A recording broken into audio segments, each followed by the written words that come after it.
Hello बच्चों, आज हमारा क्लास 7 का हिंदी है। 18 लेसन 18 पाठ। लेसन का नाम है कर्तव्य पालन।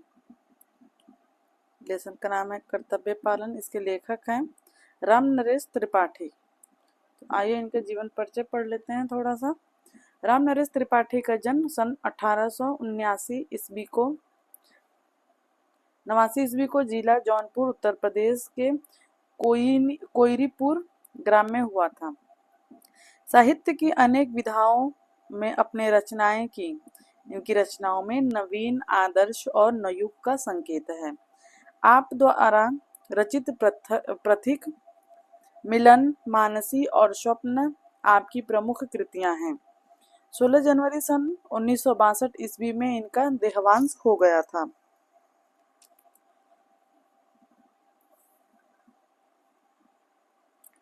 प्रस्तुत एकांकी में वनरक्षक के कर्तव्य पालन का सहज, सुंदर और रोचक वर्णन है। ये एकांकी है। पात्र: राजा वनरक्षक, जंगल का रखवाला, राजा के दरबारी। स्थान: जंगल का रास्ता, समय शाम का। राजा जंगल से निकलकर एक रास्ते के किनारे खड़ा है। राजा: यकायक पहुंचकर, यानी कि अचानक पहुंचकर। यह तो किसी के घर का रास्ता है। यह सबके लिए खुला नहीं हो सकता। खड़े खड़े होठों पर उंगली रखकर, मैं राजा हूँ। आश्चर्य है, अंधेरा मेरी कुछ भी परवाह नहीं करता। वह बढ़ता ही आ रहा है। मामूली आदमी की तरह मैं भी भूल और भटक सकता हूँ। पूरब, पश्चिम, उत्तर, दक्षिण दिशाएं भी जो मेरा आतंक मानती थी, इस समय सब चुप हैं। दरबार में बढ़ बढ़कर बातें करने वाली मेरी बुद्धि इस समय नहीं बता सकती कि मैं किधर हूँ। किसी की आहट सुनता है। राजा: कोई आ रहा है। मुझे क्या करना चाहिए? क्या कुछ राजापन दिखाऊं? नहीं नहीं, फेंको इस राजापन के ढोंग को। मनुष्य होने का लाभ लो। वनरक्षक का प्रवेश। वनरक्षक: आज मैं बदमाश को पकड़ पाया। तुम कौन हो? राजा: मैं बदमाश नहीं, तुमको विश्वास दिलाता हूँ। वनरक्षक: अच्छी बात है। किसने बंदूक चलाई? राजा: मैंने नहीं चलाई। वनरक्षक तिरस्कार के स्वर में: तुम झूठ बोलते हो।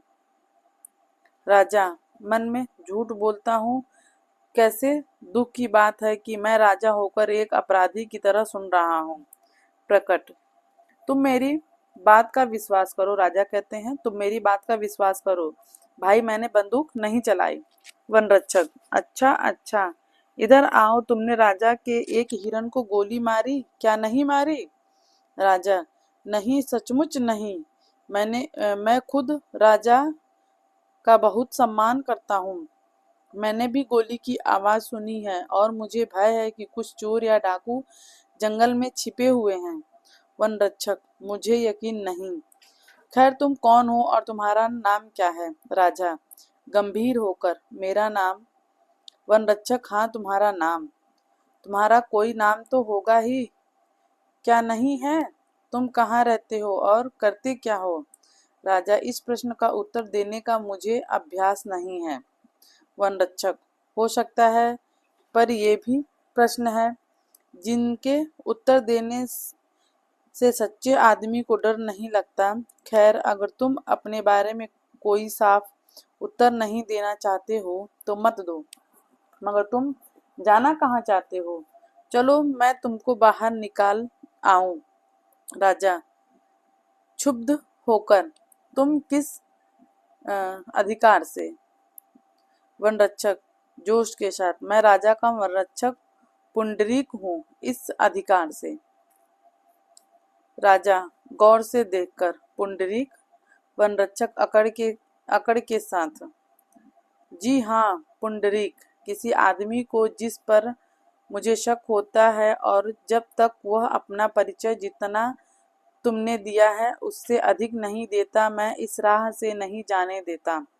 राजा: अच्छी बात है भाई, मुझे बड़ी खुशी है कि मेरी तरह तुम भी राजा के एक अच्छे अफसर हो, अगर तुम विश्वास करो।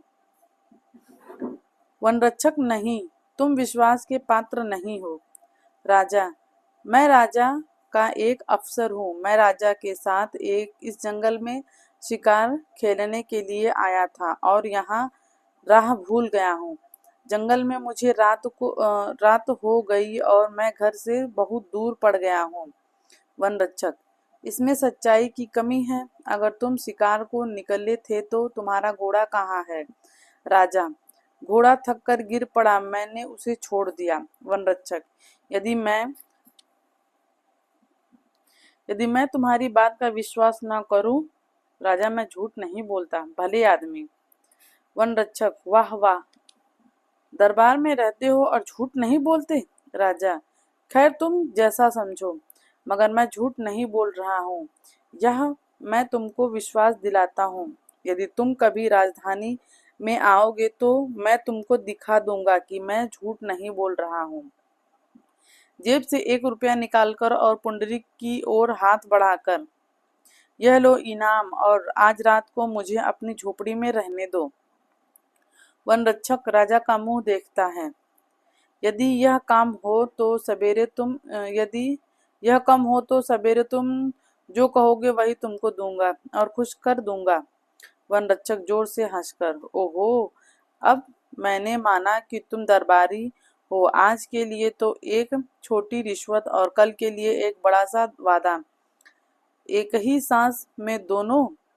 मगर मेरे दोस्त, यह दरबार नहीं है। राजा क्रोध से, तू एक नीच आदमी है, जबान संभाल कर नहीं बोलता। मैं तेरे बारे में अधिक जानना चाहता हूँ। वनरक्षक लापरवाही से, तू और मेरे शब्द को इस तरह लापरवाही से मत फेंको। मैं भी उतना ही भला आदमी हूँ जितने तुम हो। राजा शांत होकर, क्षमा करो मित्र।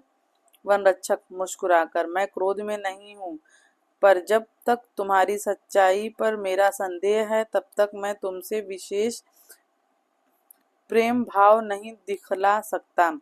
राजा, तुम ठीक कहते हो, पर मैं तुमको कैसे विश्वास दिला सकता हूँ? वनरक्षक, ओ, तुम जैसा मुनासिब समझो करो। राजधानी यहाँ से 10 मील यानी कि 16 किलोमीटर पर तो है। तुम अपनी राजधानी जाना चाहते हो तो मैं तुमको रास्ता बताऊंगा, और अगर तुम रात भर इस गरीब के घर में टिकना पसंद करो तो मैं सिर आंखों पर रहो। सवेरे मैं तुम्हारे साथ चलूंगा। राजा, क्या तुम अभी साथ नहीं चल सकते? वनरक्षक, नहीं, चाहे तुम राजा ही क्यों ना हो। राजा, तब तो चलो, मैं तुम्हारे ही घर में रात काटूंगा। घोड़े पर सवार एक सरदार का प्रवेश। दरबारी, महाराज कुशल से तो हैं? महाराज के लिए हमने सारा जंगल छान डाला। वनरक्षक चकित होकर आंखें फाड़कर, कौन? महाराजा, तब तो मुझे बड़ी भूल हुई। महाराजा, आपके साथ मैंने जो ढिठाई की उसे क्षमा कीजिए। राजा तलवार खींचता है। वनरक्षक, महाराज, आप अपने उस सेवक का वध निश्चय ही नहीं करेंगे जिसने ईमानदारी से अपना फर्ज अदा किया है। राजा, नहीं मेरे सच्चे बहादुर मित्र, नहीं, मैं तुमको क्षमा नहीं कर सकता। मैं तुम्हारे जैसे नेक और सच्चे आदमियों के सम्मान का ऋणी हूँ। उठो राजरत्न पुंडरीक, उठो, अपनी पदवी का प्रमाण और मेरी प्रसन्नता का चिन्ह, यह तलवार लो। पर्दा गिर जाता है और ये कहानी खत्म हो जाती है। ये हमारा चैप्टर यहाँ पे समाप्त हुआ। नेक्स्ट दिन हम लोग नेक्स्ट चैप्टर पढ़ेंगे। वीडियो पसंद आए तो चैनल को सब्सक्राइब जरूर करिएगा। हम अपना क्लास यहीं पे बंद करते हैं। धन्यवाद।